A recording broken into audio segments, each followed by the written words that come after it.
I am Rob's Rogues. For 3 years, I've been reviewing action figures on YouTube, but I've decided I can't continue to review the things the way I've been reviewing them on YouTube. Well, I can, but I've got to expand my horizons. So I've decided I'm going to continue to read comic books, and I'm going to read them as many as I can, and in different locations that I can. I can't be the reviewer that I once was. I must be willing to take reading comics to the next level. Well, okay, well, maybe not here. But I think you get what I mean. I read one book, and then I read another. And then after that, well, I think you know what's... What are you doing? I'm reading something else. Yeah, what he said. Hello, everyone. Welcome to... I am not sure what I'm going to call the show right now while I am filming this. Let's see if I can figure out what it's called. Oh, cool. That's what it's called. So welcome to whatever this is going to be called. I haven't edited it yet, so the words are supposed to be falling down in front of my face. But anyway, this is going to be whatever it is. It's Sunday, and Sundays is generally the time that I will sit back and read my comic books. I may read a few here or there depending on what the issue is throughout the week. Comics traditionally come out on Wednesdays, so that's when the new comics are currently coming out. But with working a 4-day week, and I don't pick up my comics till Friday, and then the wife and I are doing, whatever activities with friends and family or events that we have going on.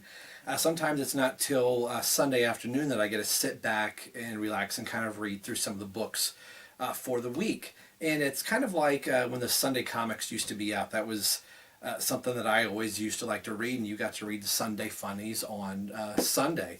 So it kind of puts me back in that mindset. I've been pretty regular at reading a lot of my books, but once Christmas and Thanksgiving and those holidays kind of hit, with having friends and family around and going to different activities, I got really behind on reading books.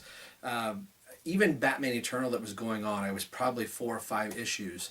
But the one book I consistently kept up on was Batman and Robin, being Robin is my favorite superhero. And of course, Teen Titans as well is another book that you will see on this segment from time to time when it comes out. I was going to bring Teen Titans into this being the very first one, but it's been a few weeks since that has been out, so it won't be till probably the next Sunday's possibly when the next Teen Titans issue could be out. But anyway, I kind of got behind. To tell you how far I'm behind, in the monthly series, 2 monthly series that's going on right now, I am up to date with Batman Eternal, and we are on issue 44 right now with Batman Eternal. Future's End, the main Future's End title, I am not up to date on. It's a few weeks behind Batman Eternal, and I am only at issue 11. And we're up to issue 38, 39 in Future's End. So I have a lot of catching up to do. So I've been trying to get through some of the smaller stacks of books that I've been behind on, and then we're probably going to have a Future's End type of a story. The problem I'm kind of running into with Future's End is it's going to be ending in March. So I have February through whatever latter part of March to get through that book. So it's going to be interesting if I can catch up with that book by the time Convergence hits us. There's been some big news through DC. There are 24 new titles going to be added, and the new 52 part of the DC Comics is going away. So some people may be jumping up and down and going, yay, New 52 is ending. Not really. Just the New 52 title is going away. The continuity is going to stay the same for the most part. Some things are going to change because of Convergence, and just because DC Comics is wanting to bring in new readers like they tend to try and do through the summer and spring months. So some creative teams are going to change, and characters are going to go their different ways and paths. So June is going to be D-Day to see what is really going on. So I'm just going to dive right into the stack of books that I have. Normally after hopefully I get caught up here, it'll be kind of more single issue oriented, but for right now I have 3 and 4 issues of some of these books. This book I just held up a little bit ago. The first book that we're going to start off with is Batman and Robin 38, and I've waited long enough to talk about this, so if you don't know, and by the way, I'm going to be spoiling things in these, so I think with having a little bit of distance between a lot of these issues, if you haven't read it by now, then shame on you, I guess, or whatever.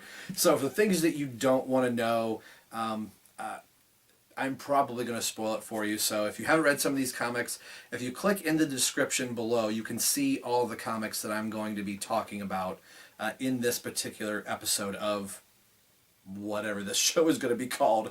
I have until I edit to figure out the name. I have some suggestions from some of you guys, and I like quite a few of them. I just have to narrow it down. So it wouldn't be a proper show for me without starting with one of my favorite heroes, and that is Robin. So yes, spoilers, Damian Wayne is back from the dead. He is alive and kicking and flying and has superpowers. It has like invulnerability. Bullets can bounce off of him by the look of this cover here. I totally like that. I'm not going to go totally into complete detail with Damian's power set.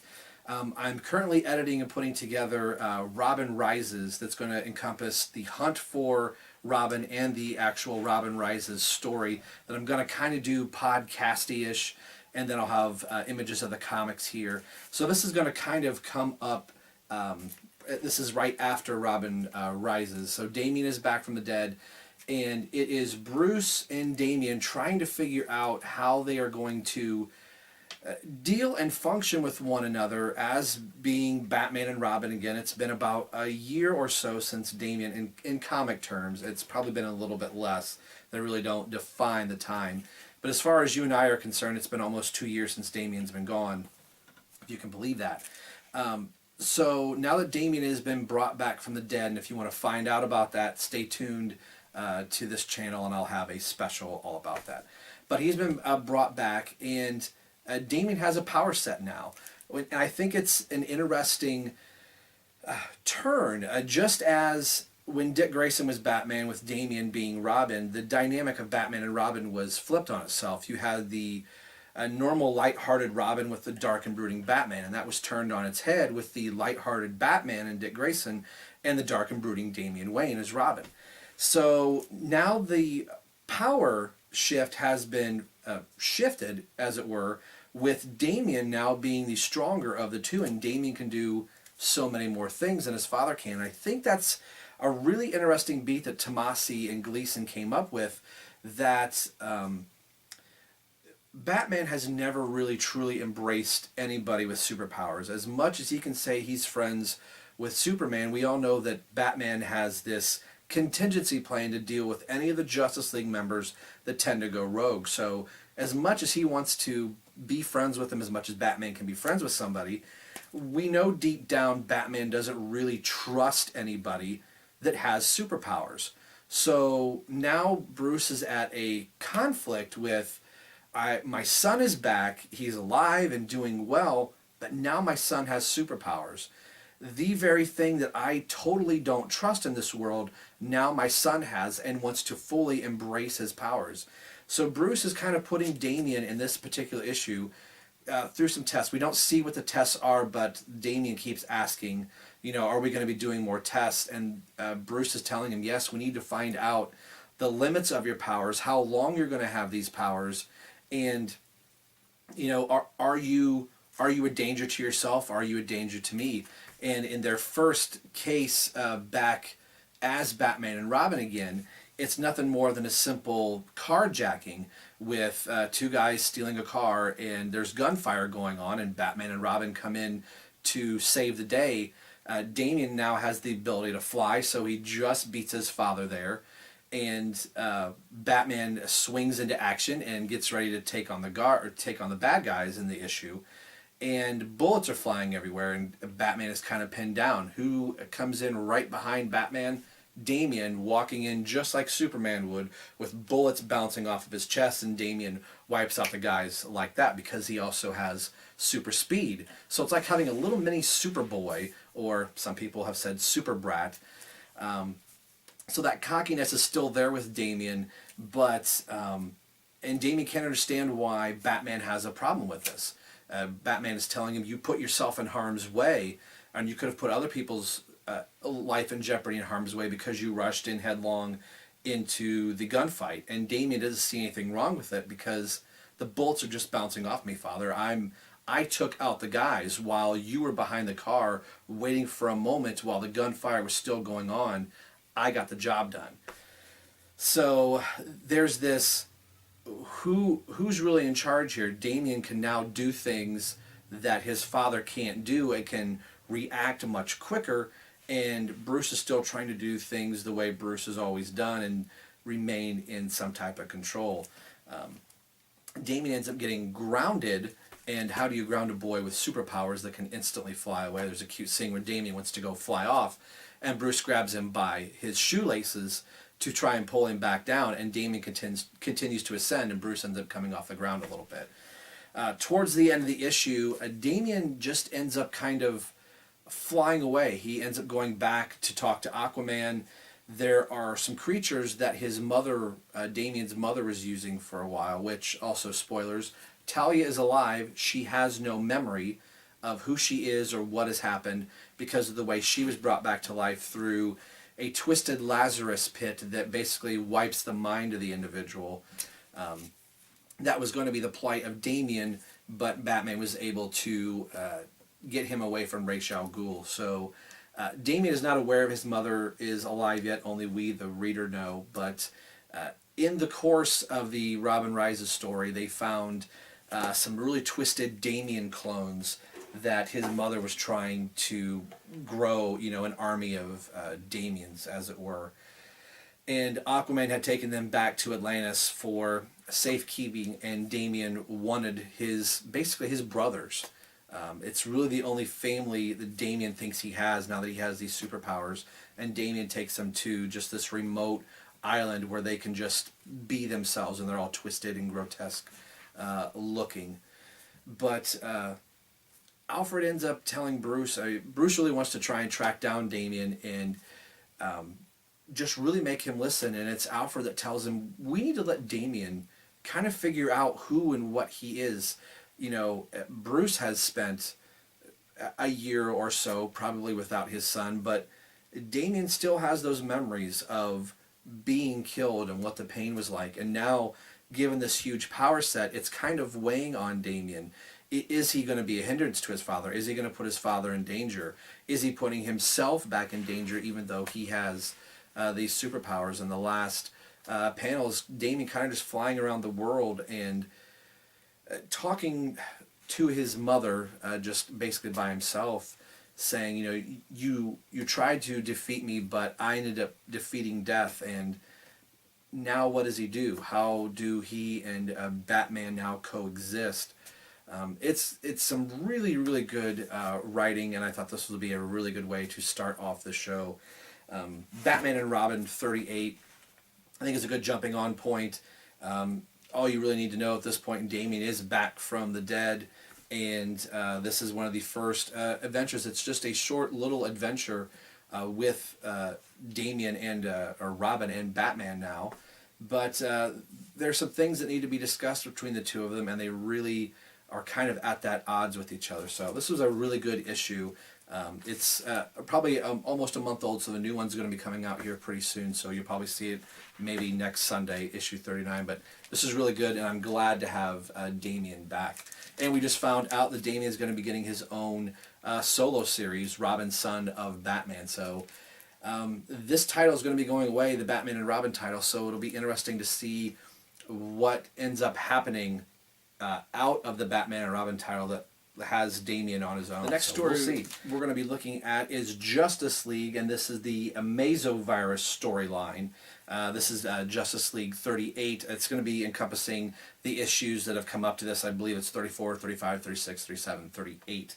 I could be wrong. It may not be 35, but I know Actually, I think it is 35 up through 38, and the story's going to continue on, maybe another issue or two from here. This has been really pretty good. Lex Luthor and Captain Cold are now part of the Justice League.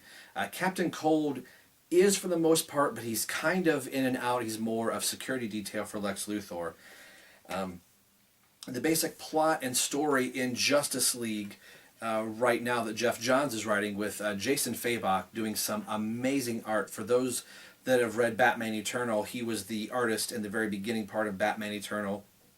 He would do a lot of the covers and then a few issues here or there, and he ended up moving on to Justice League. He has redesigned Wonder Woman's costume a little bit, that she now has a blue skirt instead of the swim trunks or bikini tight brief. So she kind of looks more like Gal Gadot, so in Batman versus Superman. So if you kind of like that look of Wonder Woman, it's also kind of going back to her classic look. And she just looks phenomenal in this issue. The Amazo virus, after the Amazo robot was destroyed early on in the Justice League, Lex Luthor was secretly coming up with this virus that he could dispatch on metahumans that would infect them and take away their superpower and basically give it to non-metahumans, or just basically human beings. It would enhance them and give them a superpower for a great time, but it would eventually kill them. So it was a double whammy, if you will, that Lex Luthor was trying to do. Now that he's been part of the Justice League and he's had to basically tell everything that he has going on. This is kind of it's Lex Luthor. So it's one of those that Lex isn't really going to tell everybody what's going on. But in the beginning of the story, there is a hit put out on Lex Luthor, and a villain called Neutron ends up crashing into Lex Luthor's stronghold as Bruce Wayne is going through Lex Luthor's, warehouse, saying, we need to know as Justice League members what exactly you have here in your facility. And Bruce isn't wanting to trust Lex at all. And as this is happening, Neutron ends up crashing into Lex Luthor's bunker quite fast and breaks open the Amazo virus reactor that ends up getting released and is starting to infect a lot of different people. So now the whole entire city is tearing itself apart, and they are getting all of these powers. But it's only for a short time, but once the powers have depleted themselves, people start dying, and people are dying in very, very large masses throughout the city. And what is also happening is Justice League members are being infected. People like Shazam, Aquaman, The Flash, Green Lantern, which is actually powering. Her last name is Cruz, and it's escaping me at the moment. I'm sure I'll put a little blurb in here somewhere. She's infected. Batman is quickly able to get into a containment suit, and the only 3 Justice League members that are not infected is Batman in a containment suit, Lex Luthor in his containment suit, and, there's 4, Superman and Wonder Woman. Superman's got his Kryptonian DNA, Wonder Woman's an Amazon, so it doesn't affect her as the virus should, and Lex Luthor is kind of surprised with that because she's still human.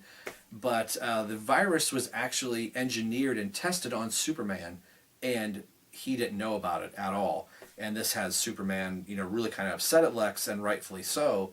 And Lex is trying to tell Superman that he is actually holding the key. His Kryptonian DNA has the ability to unlock or create an antivirus for this Amazo virus.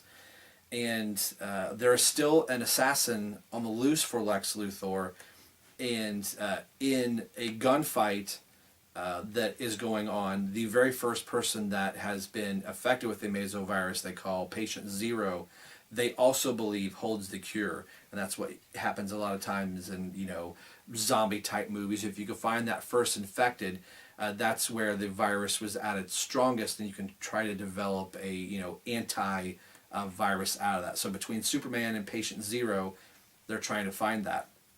But in trying to protect Lex Luthor, since he has the keys and the knowledge to be able to get the mesovirus under control, Batman is injured in his mask, and now he is infected along with the rest of the Justice League. And so the only three Justice League members that are left now are Wonder Woman, Superman, and Lex Luthor. And the final page is really kind of creepy. I don't know if you can see this here or not. It's probably not doing it very well. I'll probably put a better slide in here somewhere. That they are now coming after them, and they all have 3 times the amount of superpowers that they normally would have, or somebody like Batman, since he isn't a bat persona, he has a wicked sonar capabilities that is able to now vibrate and basically destroy people just from physical vibration. So it's a really interesting story that they've taken the Amazo type character kind of out of the picture and now made a virus out of it, even though Amazo was actually a robot that was defeated by the Justice League. There was still some of that Amazo part of him left that Lex Luthor weaponized to use against the Justice League, but now him being one, his very own creation is now coming after him. And Lex Luthor also has a sister that I believe will play a bigger part in this, and he's trying so very hard to protect her from what is going on. So I'm curious how they're going to wrap this up. The clock is ticking on all the Justice League members, and it has about a 48-hour incubation period, and then as the power starts coming out of the Justice League members and people in general, it rapidly starts to kill them. So the more powers they use, it kills them, and just the length of time that they have the powers starts to kill them. So really cool. I'm really liking Jeff Johns' run on Justice League, and Jason Fabok's art is just absolutely phenomenal. So again, another really good series. Up next is Batman Detective Comics. This is number 38, and this goes through the previous 3 issues, 37, 38, and now 39, 39 here. This is the Anarchy storyline that is currently going on. Detective Comics for me in the New 52 has been hit or miss. I was on it when Tony Daniels was in on the book for the first 7 or 8 issues, and I only made it through 5. Tony Daniels is somebody that I really like his art, but him telling a story while drawing just wasn't doing it for me, although oddly enough, I'm on his Deathstroke book that he is doing double duty, writing and drawing, and it's a phenomenal book. I don't have it in this stack, but in one of my next episodes we will be getting to the Deathstroke. So for whatever reason, it wasn't grabbing me. So Detective Comics has been through a number of artists and writers, and Manipal, if I'm saying that right, and Bucciolinato, these names are so hard. The comic is absolutely beautiful. They were on The Flash for quite a while and moved over to Detective Comics. The art alone in this book is just really, really good. It looks like it's watercolorish in nature, and the writing is superb. So I think Detective Comics is finally back where it should be. The big part of the story for Detective Comics right now, to kind of catch us up, is Anarchy is newly in Gotham City for the first time, and is putting out to the people of Gotham City, you have the choice to make your own destiny in this world. Don't believe what society is telling you. Don't take what the government is telling you. You are in control of your own destiny. And hands out masks through all out of Gotham City, and is basically asking the citizens of Gotham City to take the city back as their own, kind of Bane-ish a little bit in The Dark Knight Rises, but more with a purpose. He's not inciting them to do it violently, but to just take control in whatever kind of manner you think you need to do. So that's where Anarchy is playing back a little bit and saying, hey, I just gave them the keys to the kingdom. I didn't know they were going to break down the door. So Batman is trying to figure out, along with Harvey Bullock, who Anarchy is. And the interesting thing, Lonnie, who was Anarchy in the old DC continuity, has been shot accidentally by Harvey Bullock's partner. So, knowing enough of Batman history, I'm like, oh, they accidentally, shot Anarchy. But then Anarchy appears in another panel while Lonnie is in a hospital bed. So it really has me wondering, is this the twist in the New 52 that Anarchy is somebody else, or is this person not really Lonnie? So I've always liked the Anarchy character, and Batman is wondering why people are getting so violent with this. Like, once they put their masks on, even the crowd control that the police are trying to do through the GCPD is not working very effective in bringing them, subduing them rather, very well. It's being counterproductive, and Batman says, at one point, once these citizens have been, taken to jail, that should diminish their ability to want to rise up. And we find out that Mad Hatter has a connection with Lonnie, and Anarchy is wanting to get back at Mad Hatter for some reason. And we think that the faces, the blank faces of the Anarchy mask, actually resembles the very first love interest, the first Alice from Mad Hatter. And Mad Hatter's going absolutely crazy seeing all of these masks that have the same Alice aesthetic in the blank face. Jervis Tetch can kind of see that in the blank white masks of the Anarchy, almost kind of like V. You see all of these white masks out in the crowd, and Jervis is really going nuts. And so Batman not only has to deal with Jervis Tetch trying to go after and now kill Anarchy's disciples, but Anarchy's disciples are now trying to take over Gotham City and kill Jervis Tetch. So it's a really good series, and Detective Comics lives up to its detective name, and I really enjoy that there's some actual detective work going on. And sometimes I think those are the things that are missed from Batman's personality. We spend so much time on the fighting aspect that we don't get into the problem solving, and that's really cool. Something that is odd, and it's going to tie into our next book, is that this must be taking place after Batman Eternal, because there's no mention of Commissioner Gordon at all in these books. In the main Batman book with Snyder and Capullo, and there's no mention of Batman in Batman and Robin or in Detective Comics. So I'm kind of curious. They're kind of playing things close to the chest with Commissioner Gordon and some of the other characters from Batman Eternal. Speaking of Batman Eternal, this is going to be a quick overshot. We talked about it on the Rogue show, and that was clear back talking about the first couple issues of Batman Eternal. So there is a lot to talk about. I don't want to spend too much time right here, so I'll try and do it in a quick nutshell. The series has been really good. The art has been the only thing that has not been consistent. There have been some great issues, and there have been some really stinker issues in the art department. And that pains me to say, being a Batman fan. So the issues where the art is really kind of rough, sometimes it does make the book a little harder to read. I've always been more forgiving of a book that looks fantastic, but the story is so-so. The art's what really draws me in. But if the art, it really makes it hard for the story to read. I don't care who writes it. If the art is really hard to look at, sometimes it really is a chore to try and get through the book.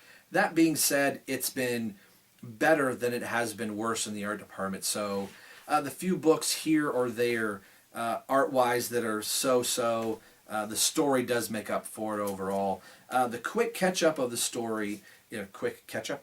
like we're gonna have catch up right now. The quick roundup for the story is right now, Selena Kyle has taken over the mob in Gotham City. She is now the head of everything. She's taken over the legacy from her father, who is in prison in Arkham Manor. Arkham Asylum has been destroyed. It has went into a giant sinkhole. Bruce Wayne has given up his home, and his home has now been turned into an insane asylum. The Batcave still operates below Wayne Manor. Julia Pennyworth is Alfred's daughter. She has now been brought into the Bat family. Alfred is still recuperating from his fear toxin attack from Hush. Hush has been held captive and defeated by Batman and is being held in Wayne Manor in a secure bunker. Or excuse me, not in Wayne Manor, in the Batcave in a secure bunker. So Hush is constantly ever present in the Batcave as other Bat family members continue to come in and out. Red Robin, Tim Drake, has been training Harper Row. Harper Row has become Redbird. This is going to go on really fast. Bruce isn't really wanting Harper to continue her life as a crime fighter. That's kind of the part of the story where we're at right now. Even though Tim has given her some training, she wants more training rather than the tech stuff that Tim is giving her. Harper may be a little bit more tech savvy than Tim, or Tim is just not giving all of the resources to Harper that he needs because he's still playing things close to his chest and not wanting to let things out. Tim is really the leader of the other Bat families as much as he is with the leader of the Teen Titans. Barbara Gordon, and this is the part that's really weird, Batgirl has been trying to exonerate her father and find evidence. She has found evidence with the help of Red Hood that her father did not commit this crime, that he was under the influence of Mad Hatter through a device that made him think that he saw somebody in the subway tunnel when he actually didn't. And that story has kind of stopped flat.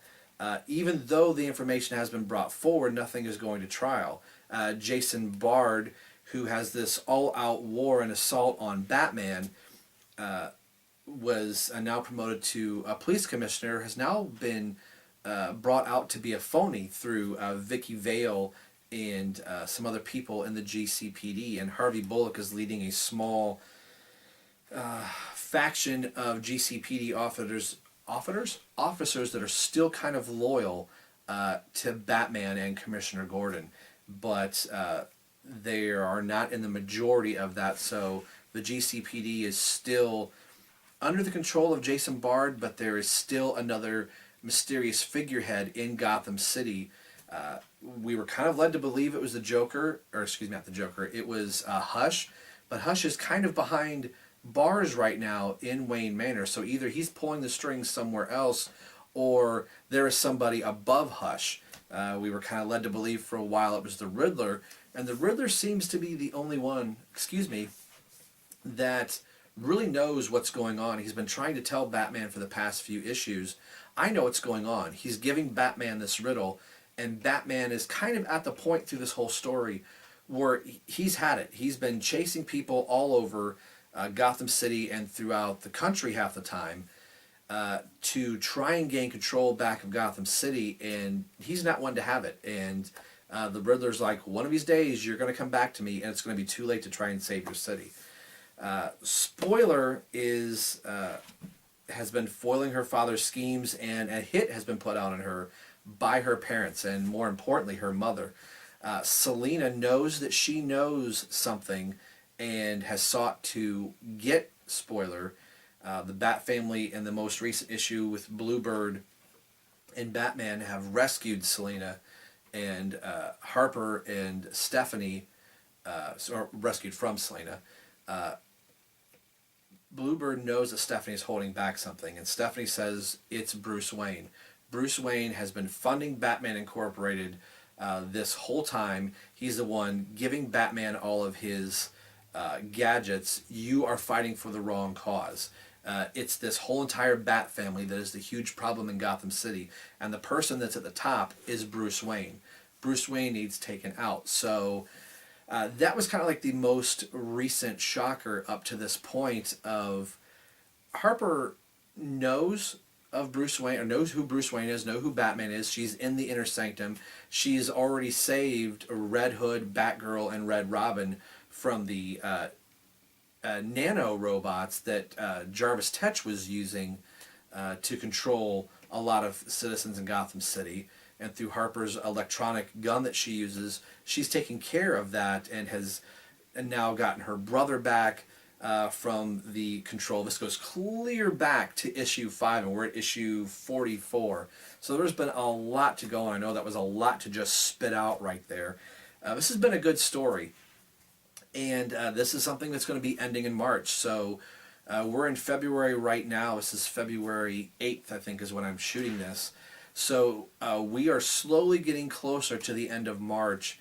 And when I was first reading this, thinking, wow, this is going to go on for 50-some issues, it's not going to be much longer till we find out who has chained Batman to the top of the GCPD on the bat signal, carved a bat logo into his chest, and has lit the entire city on Gotham or on fire, and has said, "I've won. I've taken everything away from you." And I wanted to say it was hush for the longest time, but I don't know. We have not seen the Joker yet. We have not seen the Court of the Owls yet in this story. We have not seen Damian or Robin in this story yet. Those are the last few things that we were kind of led to think that there are these pieces here.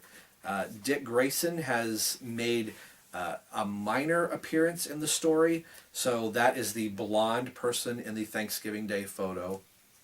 So, yeah, this has been a really good story, and being a weekly book, I was worried that it wasn't going to keep my attention for a year, and again, this was one of the books I read right away, although I got behind just a little bit, but we're now caught up. Are you still there? You guys still doing good? There's a few books to go through, so this show, this particular episode could be long, so hopefully you have something to drink, and I'm going to do more relaxed, laid back. I think after once I get caught up, the show may not be as long, so take a drink if you got it. And I've always said it's really hard for a man to be masculine drinking out of a straw. You know, I was working on my truck the other day. Hold on a second there. Yeah, that's right. It's a Chevy. So I'm so sorry. Green Arrow. This encompasses, where are we at here, Rob? Arrow. Well, it is Arrow. Issues 35 all the way through 39. Now, I did not read 39 prior to this show. It had just recently came out, so shame on me as I'm holding it here. I'm realizing, Rob, you didn't read issue 39. So we're not going to talk about it. We're going to talk about 35 through 38. The cool thing about this, if you like the Arrow TV show, right now, starting with issue 35, it is written by the creative team that writes the Arrow TV show. They have, John Diggle has been put into the Green Arrow New 52 universe back when Jeff Lemire was writing it in the early 30s of the run for Green Arrow. So he's kind of been here. And most recently, if I can find her, Felicity Smoke is now part of the New 52. So much like that they did for Harley Quinn from the animated series, and she was such a liked character, they have now brought Harley Quinn, obviously, into DC Comics. They've now done the same with John Diggle and Felicity Smoke. The cool thing about the book is it feels like the Arrow TV show in the part that the characters talk and act like themselves. This is not like a companion piece with the Arrow TV series.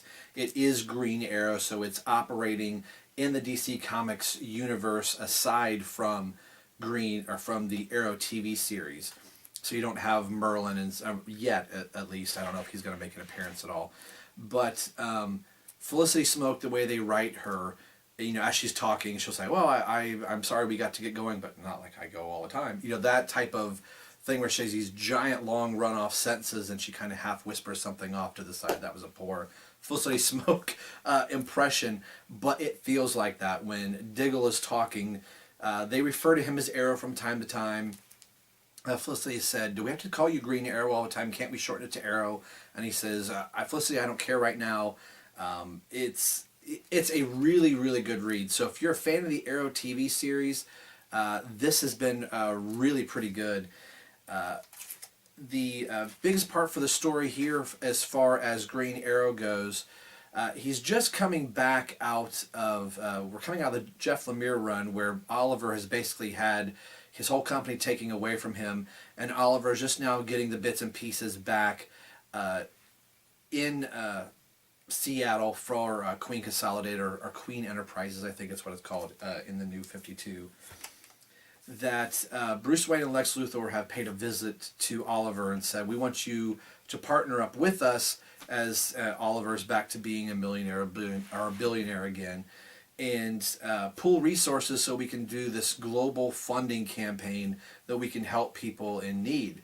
And Oliver's saying, "I have a city that is in desperate, dire need of being rebuilt and repaired, and there's problems going on here. If I'm devoting time and resources not only to being part of Justice League United, but to just taking money and time and resources away from Star City, that is going to really cripple what I'm trying to do here." So Lex and Bruce kind of go off on their way and basically say, at some point or the other, you're going to need our help, and remember that. Felicity ends up making her appearance in issue 36, and she was kind of sent to lure Oliver into a warehouse to get killed, but she was only doing that because she felt her life was in danger, and immediately becomes part of Team Arrow, which I thought happened a little quickly in one single issue. But there is a guy in here called Mr. King that is also trying to rebuild rebuild the city along with Oliver, and he's got some underhanded stuff going on, into the fact that he's going around wanting to kill and destroy Green Arrow, and ends up finding out the Green Arrow is Oliver, and is now kind of trying to do some underhanded things to make his progress go and really get his hold onto the city. And towards the end of the run so far that is going on, we've had an appearance from Green Lantern that has come in. And with whatever's going on with the Green Lantern book, I'm not sure at the moment. This is one of the first appearances that Green Lantern has made on Earth since the Godhead story is going on. Hal Jordan is not a part of the Justice League anymore, and has been dealing with what is going on in the Green Lantern. Like I said, I'm not sure what the what's going on in his book, but he ends up telling Oliver he's not really supposed to be using his power ring. Using his power ring on Earth. He was here just briefly to help them, but kind of has to take off. It's a really cool story up to this point. King is about crippling the city through using Green Arrow to do that, and to make the city really come to him, and to not want to go with Oliver Queen and his way of wanting to bring the city back. And there's some underhanded things going on currently in the issue right at the moment. So we're kind of at that middle point that King has faked an attack on himself, and has said, kind of not in his dying breath, but on his deathbed in the hospital, that it was the Green Arrow that has attacked him, and this attacked a beloved person in Mr. King, that is doing all these wonderful things and rebuilds and remodels throughout the city. So the people of Star City are now turning against Green Arrow, and now instead of maybe just the police force trying to go after him, you have the police force and ordinary citizens now coming after Green Arrow. And it's exactly what King wants, with Green Arrow now occupied by by trying to run away from the police and just ordinary people that once supported and loved Green Arrow, King is now able to get at the heart of whatever it is that he is going to do, and we still don't know that as the reader. But I absolutely love the book. Green Arrow book in the New 52 for a while was really kind of a stinker. I was on it through 7 issues. When Ann Nesenti was writing the book, it was just horrible, horrible to read.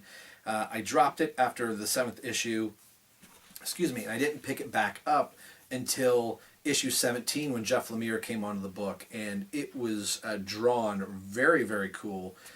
Some really, the panel layout was really cool. They would maybe sometimes only use one primary color or different shades of green in certain panels, and it really brought a lot of people back to the Green Arrow book. And I was sad to see Lemire leave, but he is currently writing Justice League United, which I will cover here at some point. So I at least get the Jeff Lemire Green Arrow still to read. And being a fan of the Green Arrow TV series, this has been really good. The writers of the Green Arrow team are not going to be continuing on past June because of not really because of the convergence. It was one of those, I didn't think they were going to be on the book forever because they're also writing a TV series. So I would imagine not only writing a TV series, but trying to write a comic book series that's in another universe would probably catch up to them in a while. So again, if you're a fan of the Green Arrow, the Arrow TV series, I think this is a really, really strong book to read. All right, we've got 2 more books to do for this particular episode. And again, I thank everybody for tuning in and watching this. Hopefully you guys will enjoy this series, and I hope it won't be as long of episodes, but I think these first few are probably going to be a little bit longer just because I have so much to cover that I want to talk about, and I think that's the biggest reason why I'm doing this series is some of my favorite reviews, aside from, action figures that I love doing on here and I like watching, I like to hear what other people have to say about the comics that I'm currently reading. And if you haven't figured it out, I'm obviously a big DC fan, so I don't read much Marvel. Not that I don't, I love Marvel, but trying to decide, where I'm spending my money, I kind of allot myself a budget for comic books, and these are the books that I enjoy reading. Not that I don't enjoy reading Marvel, but I think if I buy a Marvel book, then that might be one less DC book that I'm not getting a chance to read. So we're going to move on to Batman and Superman. This has been an interesting series. The wonderful art by Jay Lee. I wish he was on the book more than he was. He's doing a lot of covers now, more than actually interior art. And I think they're going to have a permanent artist change in Syaf, I think is how you say his name. Syaf, S-Y-A-F. So if you know how to pronounce that. He has a very Jim Lee and Jason Fabok-ish type of art to him. It's a nice art style. It's a clean art style, and it looks like something that you've seen before. I know that's really crazy to say. It's not something like Jay Lee. It's kind of so far out there that it's not out there that it's really kind of cool. There's a line of action figures that's going to be coming out based on the Jay Lee art from his first run with Greg Pak writing this. Pak has been writing a really good series so far. He's been the main writer through the whole entire series. Brett Booth has come in and done some art here or there. For the most part, Pak's story has been really good. Reminds me of Public Enemies with Hero, the toy.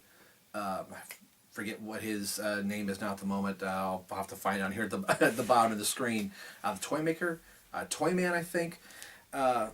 Where it kind of reminds me of Public Enemies of making a robot that, it's going to kind of be like Superman and Batman. In this case, they take a little twist on that, and it's this implant that's in Batman that they take control of Batman and have to duke it out. But that's not what we're talking about here. That was the Brett Booth drawn issues, and that was okay. This right here kind of goes back. The first, I make sure I've got it here, will be 12, 13, and 14.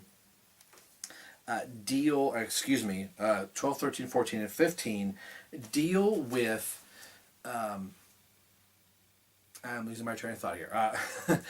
Deal with an imp that is taking control of Batman and Superman and placing them in different time zones. Place them in Earth 2, and they got to meet their Earth 2 versions of themselves. Has wiped their minds a couple different times, and most recently has done it again because another being has taken this imp, and this imp is connected to Darkseid. So I think this could be part of what's going to be going on with the Darkseid War that's going to be coming up in the Justice League book. That's kind of cool how the continuity is kind of going between all these books. Pardon me.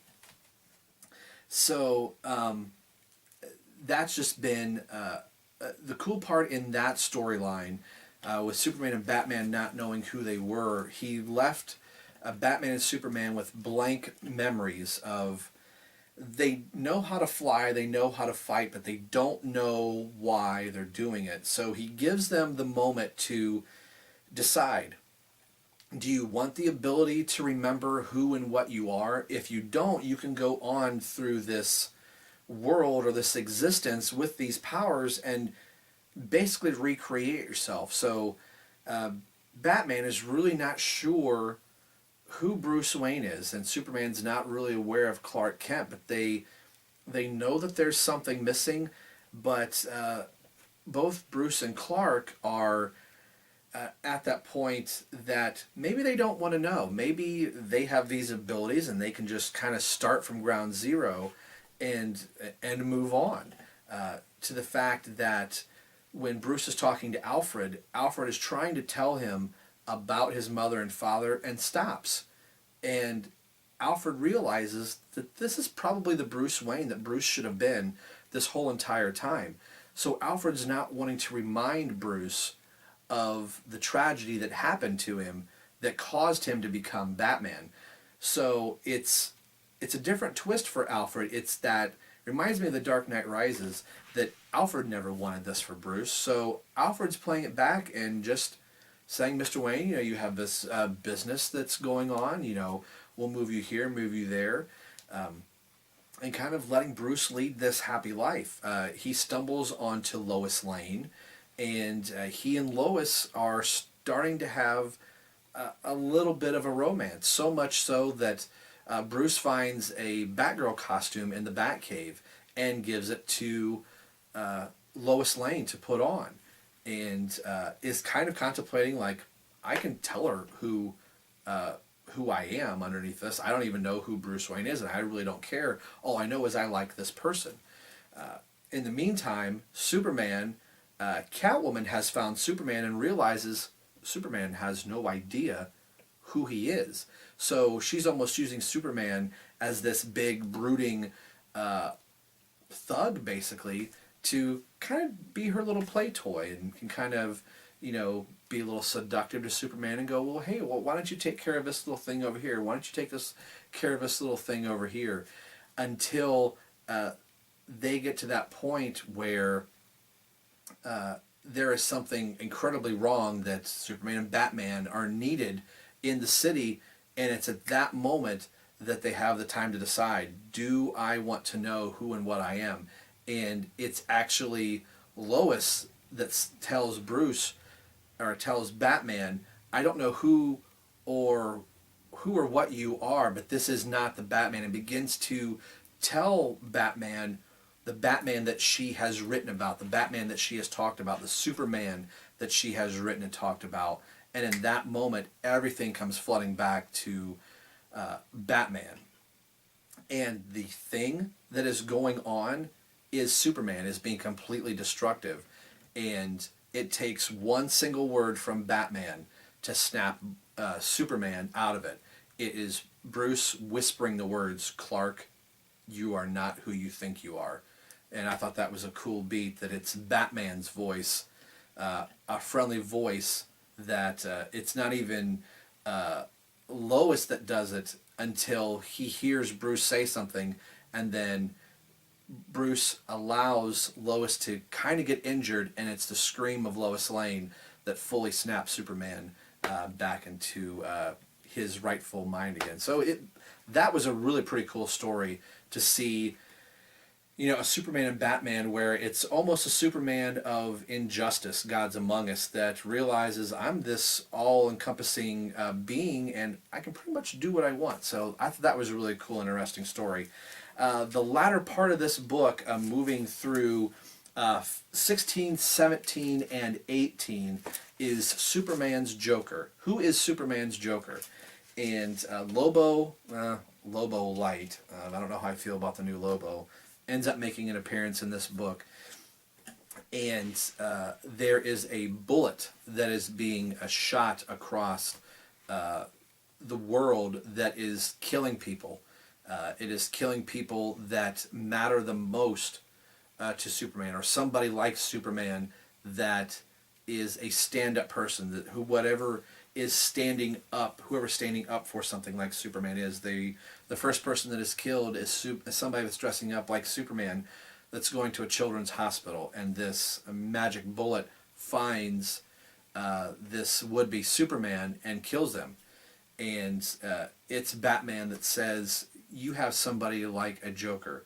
The Joker is going to go after the very thing that's at the heart of you. What's the thing that you can't stand to lose more than anything? And we're kind of led to believe through a story that it's Wonder Woman, with this romantic relationship that he has with Wonder Woman.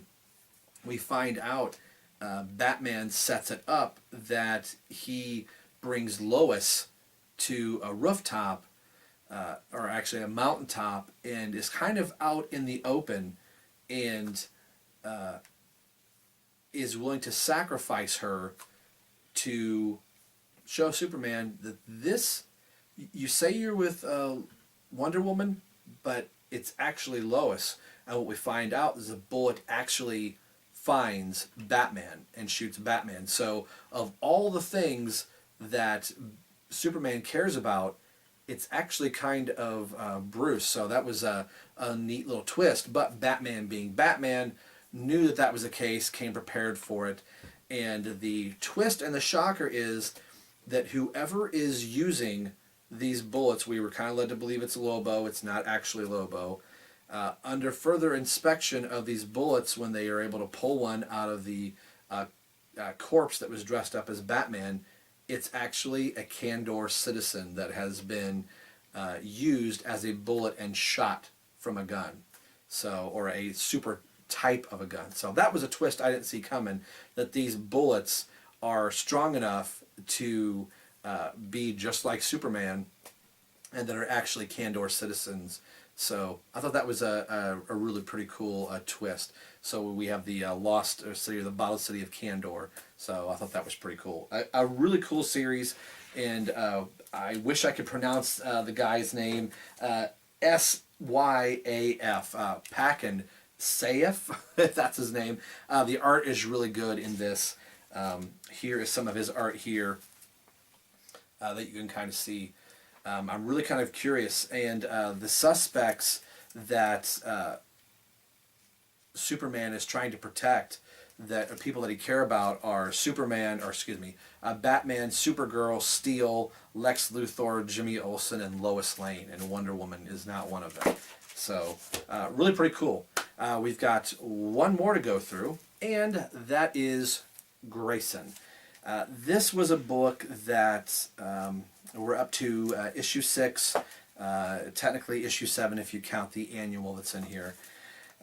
I had read the first 2 issues and then kind of sat on this because I was still torn about following a former Robin that I liked, that is not a superhero anymore. Do I want to read a book about a James Bondian-ish type spy?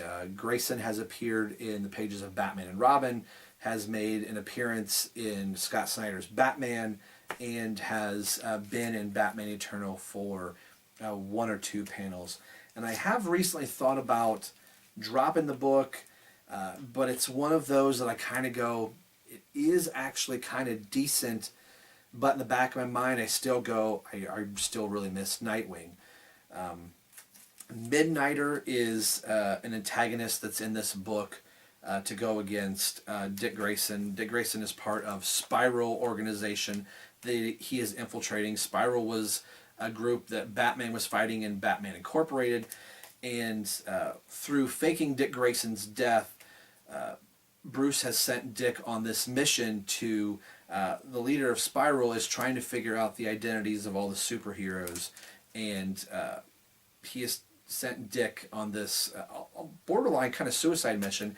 He's having to play a double and triple sides to make sure that Spiral thinks that he's going to do what Spiral wants them to do, is definitely on the side of trying to help Bruce, but trying to find out who he is.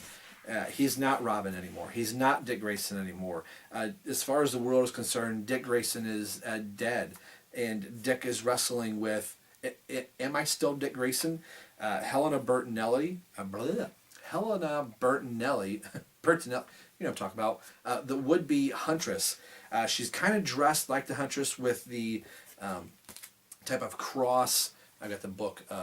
It's upside down. It's like this normally, but you can kind of see her here.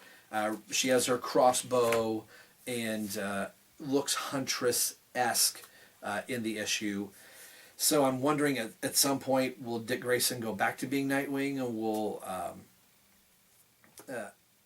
Bertinelli go back to being or will become the Earth Prime Huntress? So I'm curious where this is going to go, and this is one of those books that it's kind of hard to talk about. You have all these different types of organizations that Spiral is trying to infiltrate and take down and make the world safe, but only make the world safe for Spiral, because Spiral is trying to globally take over, trying to eradicate superheroes and be the sole entity that's in control, and Dick Grayson's kind of caught right in the middle. And he's not sure who he can really trust, and the only person that he really is in contact with in the outside world is, of course, Batman, and he's constantly bringing Batman up to speed of what's going on. I like that they gave Nightwing back his Eskrima sticks, Grayson his Eskrima sticks, so he has that kind of back in his arsenal. Now, there were a couple times that he's had to try and use a gun, and the gun, of course, is the very thing that has caused the whole Batman thing to be started, and is not wanting to kill, and is always trying to find ways to bring somebody down without having to do the Spiral thing. It's just cold-blooded kill somebody, and that's really weighing on Dick's mind, is at what point is he going to have to make that choice? And right now he's been finding ways to get out of it, to talk somebody out of being shot, or Dick having to do that himself. So he does carry a gun, but he will use every other means to not try and have to use his gun. I've been staying on the series that this is the 75th anniversary of Robin this year, and actually, technically, it's the 75th anniversary of Dick Grayson. So since this is the 75th anniversary, I've decided to stay on the Grayson series until the end of this year, and then I'll probably decide what I'm going to do. I know this isn't a really good review for Grayson. There's just a lot been going on in here, and I think in a single issue form, we have Grayson, Dick saving a baby that we really didn't know what the baby was. Spiral wanted the baby because the baby had some type of meta or possible superhuman powers. Another organization was able to take the baby instead.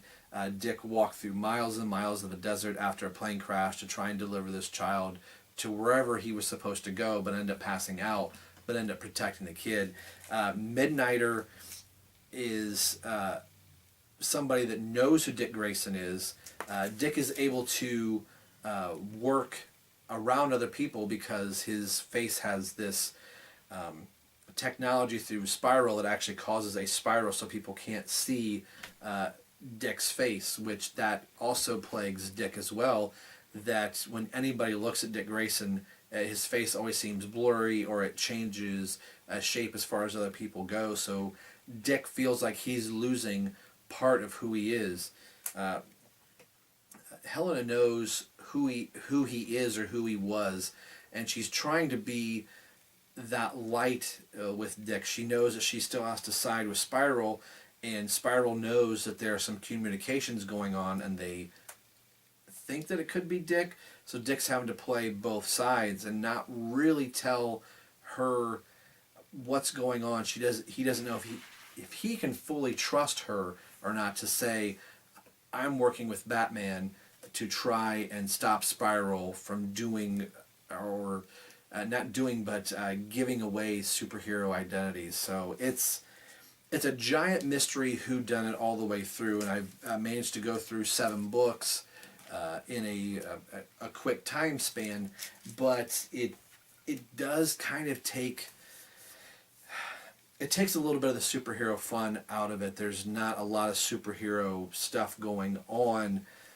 It's a lot of spy whodunit, so I think that's kind of been a point that a lot of fans are starting to drop the book, just because it's not the thing that we want it to be. And I know times change and things have to move on and things can't stay the way they always are, and I'm fully aware of that, but I'm really hoping they do something cool for Dick's 75th anniversary, and I apologize about the overarching synopsis for Grayson, but it's a really, really dense read.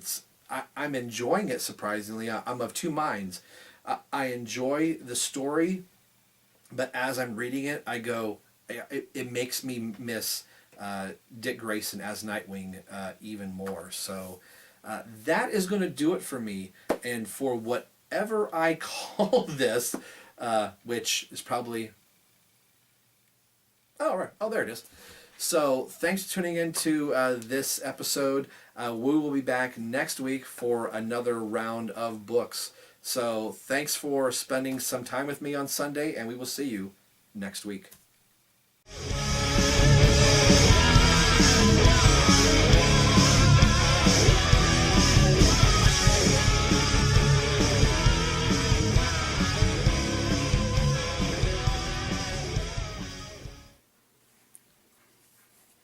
You do realize you're turning 41 tomorrow, right? Sure.